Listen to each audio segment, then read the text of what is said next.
আসসালামু আলাইকুম।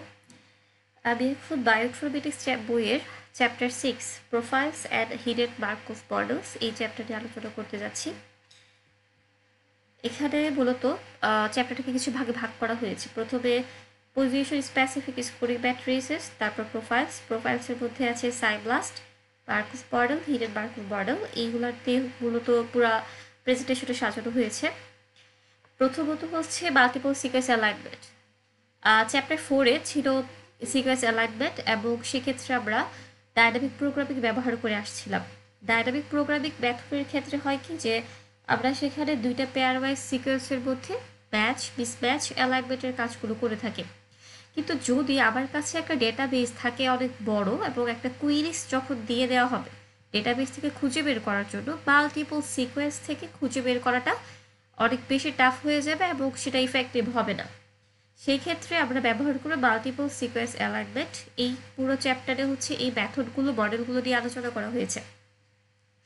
প্রথমত multiple sequence alignment enable the construction of statistical model. এই যে PSSM, প্রোফাইল, HMM বা হিডেন মডেল যেগুলো আছে, হিডেন মার্কভ মডেল, এগুলো সবগুলো স্ট্যাটিস্টিক্যাল মেথড দিয়ে কাজ করে। তো সামনে হচ্ছে আমরা মডেলগুলো সম্পর্কে বিস্তারিত জানব। প্রথমে position specific scoring matrix. Position আমরা যখন নামটা দেখে বোঝা যাচ্ছে যে পজিশন ওয়াইজ সে কাজ করবে।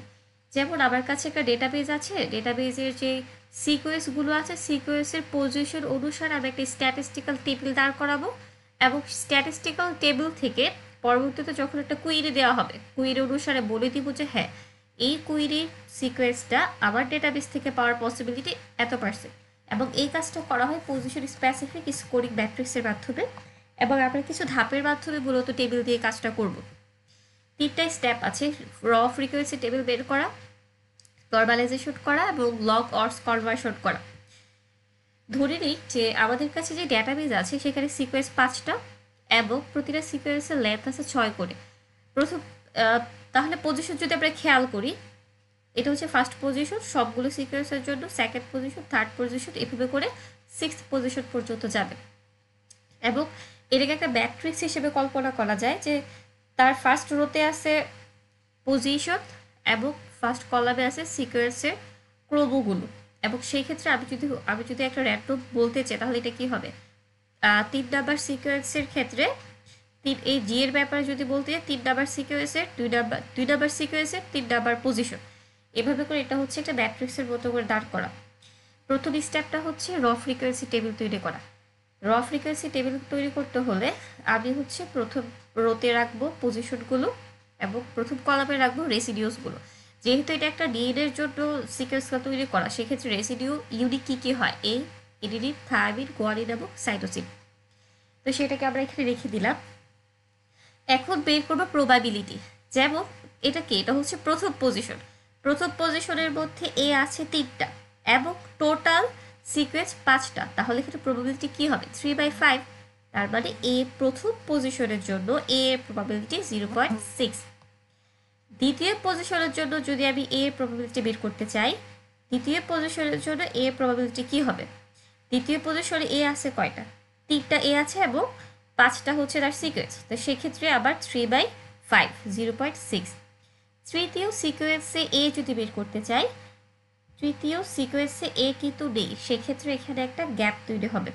এইভাবে করে আমরা সম্পূর্ণ টেবিল তৈরি করব। যখন আমাদের টেবিলটা তৈরি করা হয়ে যাবে সেক্ষেত্রে ওভারঅল একটা ফ্রিকোয়েন্সি বের করব। সেটা বের করতে হলে আমাদেরকে কী করতে হবে, রো বরাবর সবাইকে যোগ করে দিব, সবগুলো ভ্যালুকে যোগ করে দিব। করার পরে এখানে আছে কয়টা, 6টা দিয়ে ভাগ করে আমাদেরকে একটা গড় বের করতে হবে। বের করার পর সেটা হবে তার ওভারঅল ফ্রিকোয়েন্সি। এইভাবে করে 4টা রোয়ের জন্য 4টা ওভারঅল ফ্রিকোয়েন্সি চলে আসবে।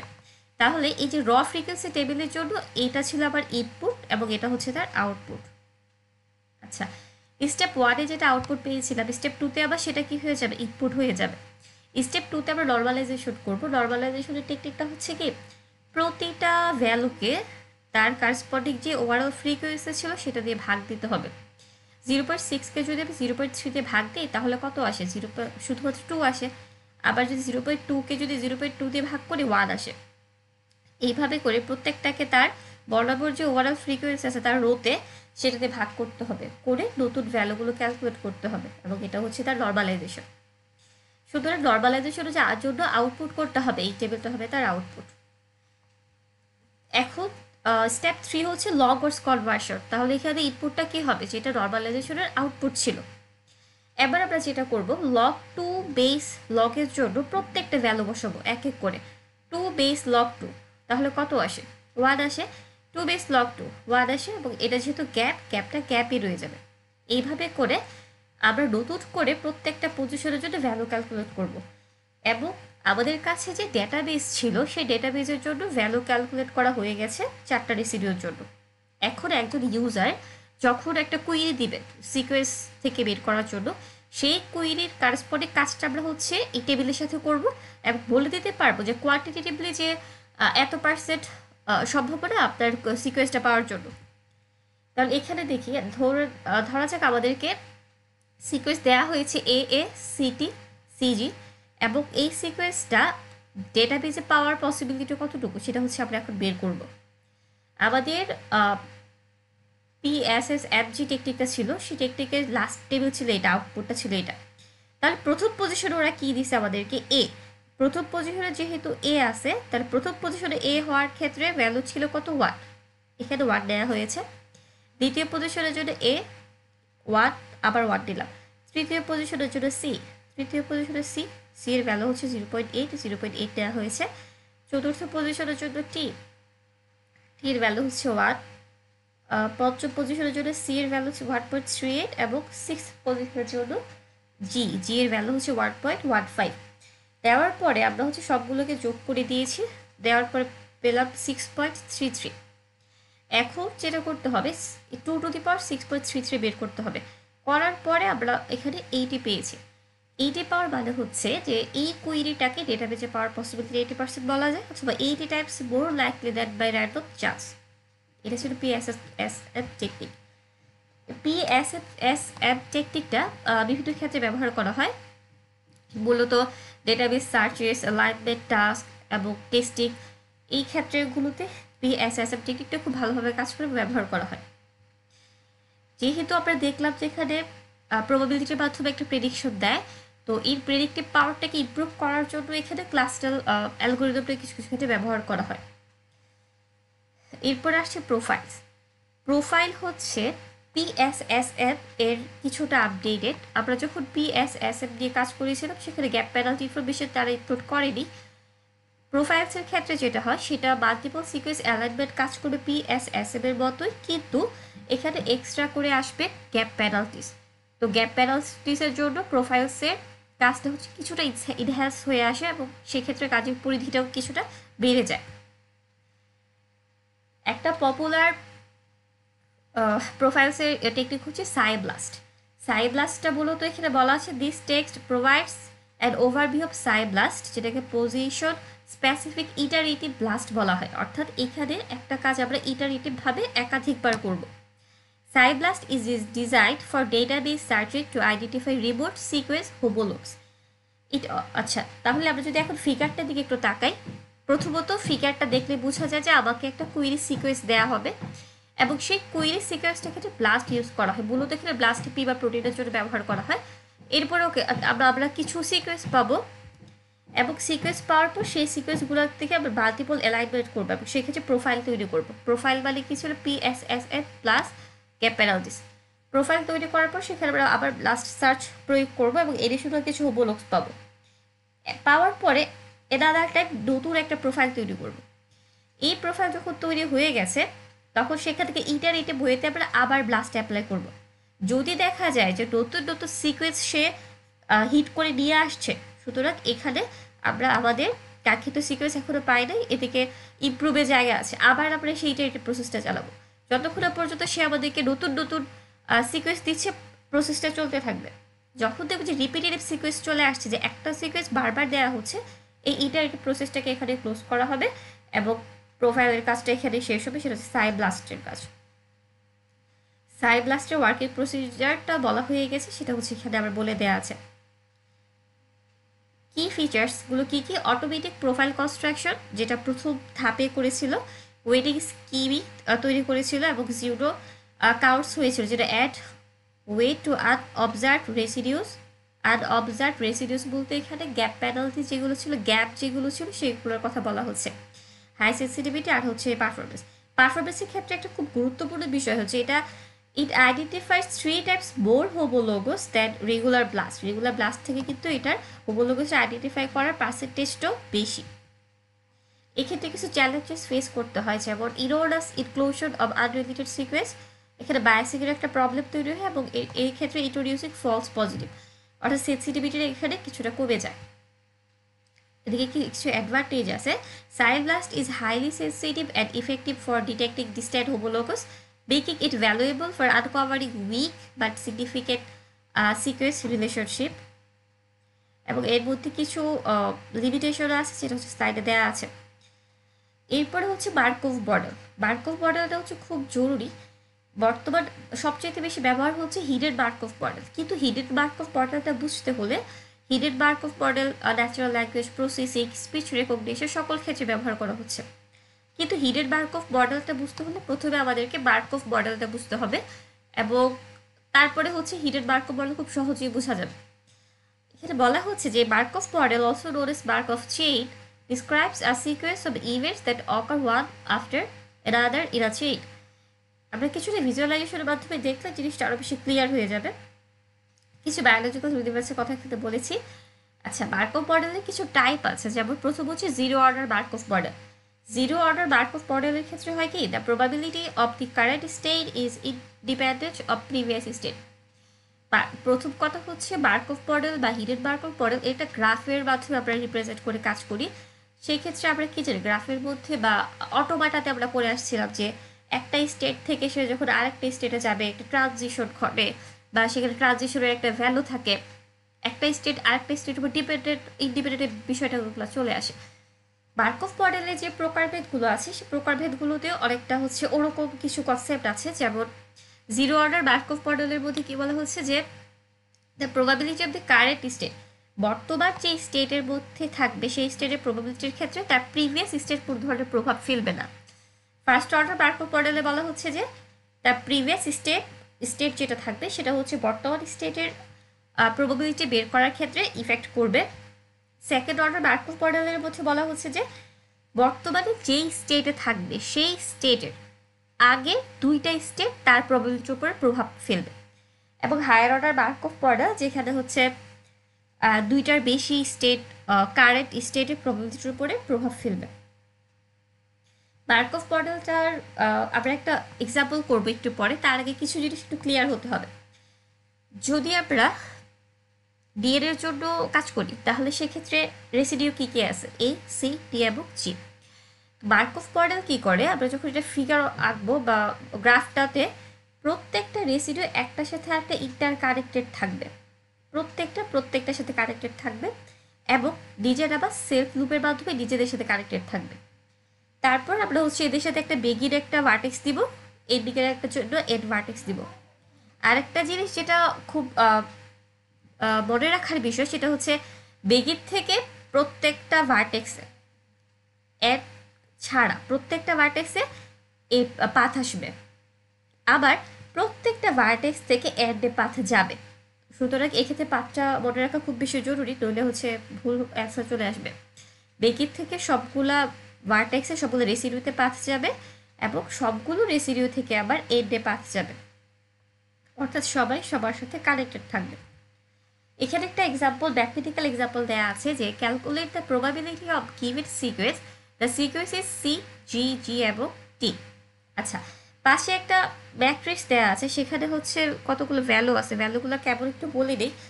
যেমন রোতে আছে হচ্ছে এ, সি, জিটি এবং কলামে আছে এ, সি, জিডি, এবং ভ্যালুগুলোকে ইন্টারসেক্টিং ভ্যালু দেখে বোঝা যাচ্ছে। আগে একটু এখানে দেখে নিই যে প্রবাবিলিটি অফ সিজিজিডি, অর্থাৎ এই সিকোয়েন্সটা পাওয়ার প্রবাবিলিটি কতটুকু, এবং এটা সলভ করবো মার্কভ মডেলের মাধ্যমে। এখন প্রথম রুলস হচ্ছে, একটু আগে আমরা পড়ে আসছি যে পজিশন এখানে ভ্যারি করবে, তারপর হচ্ছে একটা স্টেট আর একটা স্টেটের উপর ডিপেন্ডেন্ট হতে পারে, না হতে পারে, একটা স্টেটের উপর ডিপেন্ডেন্ট হতে পারে, দুইটার উপর হতে পারে, তিনটার উপর হতে পারে, তবে এই ক্ষেত্রে একটা স্টেটের উপর ডিপেন্ডেন্ট থাকবে। প্রথমে হচ্ছে আমরা এই সিকোয়েন্সে প্রথমে একটা বেগির ভার্টেক্স দিয়ে দিব, শেষে দিব এড ভার্টেক্স। সেক্ষেত্রে কী হবে, বেগির থেকে সিতে যাবে, সি থেকে জিতে যাবে, জি থেকে আবার জিতে যাবে, জি থেকে টিতে যাবে, টি থেকে অ্যাডে যাবে, যার মাধ্যমে হচ্ছে এটা রাস্তাটা হচ্ছে শেষ হয়ে যাবে সি জি জি টি। এখানে হচ্ছে আমি এটা লিখে দিয়েছি, বেগির থেকে কোথায় যাবে, সিতে যাবে, জি সি থেকে জিতে যাবে, জি থেকে আবার সেলফ লুপের মাধ্যমে জিতে থাকবে, তারপর টিতে চলে আসবে, টি থেকে সে এর দিকে গিয়ে ফিনিশ করবে। সেই ক্ষেত্রে এখন আমাদেরকে মার্কভ মডেল অনুসারে তাদেরকে এখানে বায়াসিয়ান রুল অ্যাপ্লাই করতে হবে। এই রুলটা অ্যাপ্লাই করার খুব সহজ একটা পদ্ধতি হচ্ছে যে আমি যদি প্রথমে শুধুমাত্র এই ট্রানজিশনের কথাটা ভাবি যে বেগির থেকে সিতে যাবে, ওর জন্য বায়াসিয়ান রুল এখানে অ্যাপ্লাই করা হচ্ছে। বেগিরটাকে দিব হচ্ছে পরে, সিকে দিব প্রথমে, তার মানে এটাকে কি বলা হচ্ছে, probability of C given B. এরপর আবার সি থেকে সি দিব পরে, জি দিব আগে, probability of G given C. তাহলে এই সি জি এর কাজ শেষ। এরপরে কোন পাথ আসছে, জি টু জি, তাহলে probability of G given G, G to T, T পরে আসছে সে আগে চলে আসবে, জি আগে আসছে সে পরে চলে যাবে, তাহলে প্রবাবিলিটি অফ টি গিভেন জি। এবং সবার শেষে টি থেকে এডে যাচ্ছে, এড আগে চলে আসবে, টি পরে চলে যাবে, প্রবাবিলিটি অফ এড গিভেন টি। এখন হচ্ছে এই ভ্যালুগুলো কি করে নির্ণয় করব, আমরা যদি প্রত্যেকটা একটু খেয়াল করি, প্রথম ভ্যালুটাকে কলাম, এখানে কলাম ইন্ডিকেট করবে এবং পরেরটা রো ইন্ডিকেট করবে। তাহলে আমি যদি র্যান্ডম একটু এটার দিকে তাকাই, প্রথমে আছে জি, সে কলাম ইন্ডিকেট করবে, জি কোথায় আছে এইখানে, এবং পরে আছে সি, সি রো ইন্ডিকেট করবে, সি আছে এখানে, সি এবং জি ইন্টারসেক্টিং ভ্যালু কোনটা, 0.27, এই যে এখানে হচ্ছে 0.27। এরপরে পরেরটা যদি আবার দেখি, জি এবং জি, সুতরাং এটা যেহেতু সেভ হয়ে গেছে আমাদের ইন্টারসেক্টিং বের করা খুবই ইজি হয়ে যাবে, জি এবং জি, জি এবং জি 0.38, 0.38। আরেকটার কথা যদি বলি, টি এবং জি, যেহেতু প্রথমটা কলাম ইন্ডিকেট করে টি, পরেরটা রো ইন্ডিকেট করবে জি, জি এই টি এবং জি এর ইন্টারসেক্টিং ভ্যালু হচ্ছে 0.12, 0.12। এইভাবে করে সবগুলো বের করা যাবে। তবে প্রবলেম হতে পারে বেগিনের জন্য এবং এডের জন্য, যেহেতু বেগিন এবং এডের জন্য ম্যাট্রিক্সে কোনো ধরনের ভ্যালু দেয়া নেই। সেই ক্ষেত্রে একটু যদি আমরা ফিগারটাতে আসি, এই গ্রাফে দেখা যাচ্ছে যে বেগিনের এই ক্ষেত্রে কোনো ধরনের ভ্যালু ম্যাট্রিক্সে দেয়া নেই, এদিকে কোনো ভ্যালু দেয়া নেই। তবে যেহেতু এটা একটা প্রবাবিলিটি ভ্যালু, আজ এখানে মোট 4টা পাথ আছে, তো প্রথম পাথটা যদি যে কোনো একটা পাথ যদি বের করতে যায় 4টা থেকে, তাহলে আমরা কীভাবে বের করতে পারি, 1/4। আবার সেম এখানে 4টা আছে, যে কোনো একটা পাথ বের করতে চাই 1/4, সেক্ষেত্রে ভ্যালু আসে 0.25। সেই জন্য প্রথমেও 0.25 এবং শেষেও 0.25, এভাবে করে আমাদের ভ্যালুটা চলে আসছে। এটা ছিল হচ্ছে মার্কভ মডেল। মার্কভ মডেলের পরে যেটা পড়বো সেটা হচ্ছে hidden Markov model. Hidden Markov model হচ্ছে অনেক বেশি ব্যবহার করা হয় ন্যাচারাল ল্যাঙ্গুয়েজ প্রসেসিং, তারপরে হচ্ছে রেকগনিশন টাইপের যে বড় বড় কাজগুলো হয় সেক্ষেত্রে হিডেন মার্কভ মডেল ব্যবহার করা হয়। হিডেন মার্কভ মডেলটা মূলত বলা যায় কম্বিনেশন অফ মার্কভ মডেল এবং হিডেন লেয়ার বলা যায়। সেক্ষেত্রে দেখা যায় যে এখানে চিত্রটার দিকে যদি আমরা তাকাই, উপরে যে পাথ দেওয়া আছে ব্ল্যাক কালার, সেটা হচ্ছে অবজার্ভড। অবজার্ভ মানে হচ্ছে এখানে মার্কভ মডেল অ্যাপ্লাই করা যাবে, আর নিচেটা হচ্ছে আনঅবজার্ভড। আনঅবজার্ভটা বুঝতে হলে আমরা গ্যাপ পেনাল্টি দেখে আসছি, যে গ্যাপ পেনাল্টির ক্ষেত্রে যেটা হয়, ইনসারশন কোনো একটা জায়গায় যদি গ্যাপ থাকে আমরা ইনসারশন ডিলিশন পারফর্ম করি, ম্যাচ মিসম্যাচ ছাড়া ইনসারশন ডিলিশন যেগুলো হয় গ্যাপ পেনাল্টিতে পড়ে, সেইটা হচ্ছে অনেকটা আনঅবজার্ভের মতো কাজ করে। এবং এটা হচ্ছে হিডেন লেয়ারের, হিডেন মার্কভ মডেলের প্রসিজার, অর্থাৎ এটা হচ্ছে কম্বিনেশন অফ মার্কভ মডেল এবং হিডেন লেয়ার। তো দুটাকে একসাথে বলা হচ্ছে আনঅবজার্ভড স্টেট যেটা হিডেন, এবং অবজারভেবল যেটা হচ্ছে মার্কভ মডেল যেখানে ইউজ করা হয়। কি কম্পোনেন্টস বলতে কি কি যেটা বলা হয়ে গেছে গ্রাফ থেকে, অবজার্ভ স্টেট, হিডেন স্টেট, আর হচ্ছে ট্রানজিশন প্রবাবিলিটি। ট্রানজিশন প্রবাবিলিটি কি জিনিসটা, যে অটোমাটার ক্ষেত্রে যেটা বলেছিলাম যে আমরা যখন একটা স্টেট থেকে আরেকটা স্টেটে যাই, সেক্ষেত্রে এই যে ট্রানজিশন ঘটছে এটার ভ্যালুটা হচ্ছে ট্রানজিশন প্রবাবিলিটি। এবং এখানে এ বিষয়ের প্রবাবিলিটি আছে, এ বিষয়ের প্রবাবিলিটি মানে হচ্ছে একটা রেসিডিউ নিজস্ব যে প্রবাবিলিটি থাকে সেটাকে বলা হয় এ বিষয়ের প্রবাবিলিটি। আর পাথ হচ্ছে যে পাথ দিয়ে স্টেটগুলো চেঞ্জ হচ্ছে সেইগুলো হচ্ছে path, So each path is associated with a unique total probability calculated using both transition and emission probability. So এটা নিজস্ব একটা probability emission probability এবং সে যখন স্টেট চেঞ্জ করছে সেটা হচ্ছে ট্রানজিশন probability. So এটা associated with a unique total probability calculated using both transition and emission probability. Easy. এখন এই হিডেন মার্কভ মডেলকে ট্রেনিংয়ের প্রয়োজন আছে, ট্রেনিংয়ের পরে সেটাকে ইউজ করা হয়। তো এটার মূল পারপাস হচ্ছে optimise the models statistical parameters to represent a specific sequence alignment, এবং সেক্ষেত্রে প্রসেসগুলো হচ্ছে অনেকটা আগের মতোই। সো প্রথম হচ্ছে multiple sequence element of related sequence that calculate residues frequency in each column of the alignment, use this frequencies to set emission and transition probabilities. So এটা অনেকটা হচ্ছে আগের মতো, সামনে একটা এক্সাম্পল দেওয়া আছে। রিপ্রেজেন্টেশনের ক্ষেত্রে হচ্ছে states in alignment, batch, insert, delete, যেটা হচ্ছে একটু আগে বললাম। গ্রাফিক্যাল রিপ্রেজেন্টেশনের ক্ষেত্রে কি হয়, লেফট টু রাইট সেটা যায়। লেফট টু রাইট কেন, আগেই বলা হয়েছে বেগিন থেকে শুরু করে সে এন্ড পর্যন্ত যাবে, so it's left to right. এবং সেক্ষেত্রে সেফ লুপ থাকবে, যেহেতু একটা রেসিডিউসের পরে যদি পরের রেসিডিউসটা সেম হয় সেক্ষেত্রে সেলফ লুপের প্রয়োজন পড়বে। এখানে হচ্ছে ছোট্ট একটা ফিগার দেওয়া আছে, এটা হচ্ছে স্টেট 1 ধরা যায়, পরটাকে স্টেট 2 ধরা যায়। স্টেট 1-এর ক্ষেত্রে যে প্রত্যেকটা ইন্ডিভিজুয়াল প্রবাবিলিটি ভ্যালু দেওয়া আছে সেটা হচ্ছে এমিশন প্রবাবিলিটি, তোমাকে যেটা আমরা পড়ে আসছি। এবং যখন সে ট্রানজিশন হয়ে আরেকটা স্টেটে যাচ্ছে সেইটা হচ্ছে ট্রানজিশন প্রবাবিলিটি। এখন ধরা যাক হচ্ছে এ জির জন্য আমরা কাজ করছি, এ থেকে ট্রানজিশন হয়ে সে জিতে যাবে। এ প্রবাবিলিটিটা ছিল 0.8, ট্রানজিশন যখন হবে সেটার প্রবাবিলিটি ছিল 0.4, এবং ট্রানজিশন হয়ে যখন সে জিতে গিয়েছে সেটার প্রবাবিলিটি ছিল 0.32। So the answer is 0.102। এটা হচ্ছে হিডেন মার্কভ মডেলের ওয়ার্কিং প্রসিজার। এবং thank you for giving me your precious time. আশা করি এটা সবার জন্য সহজ হয়েছে এবং বুঝতে সহায়তা করবে।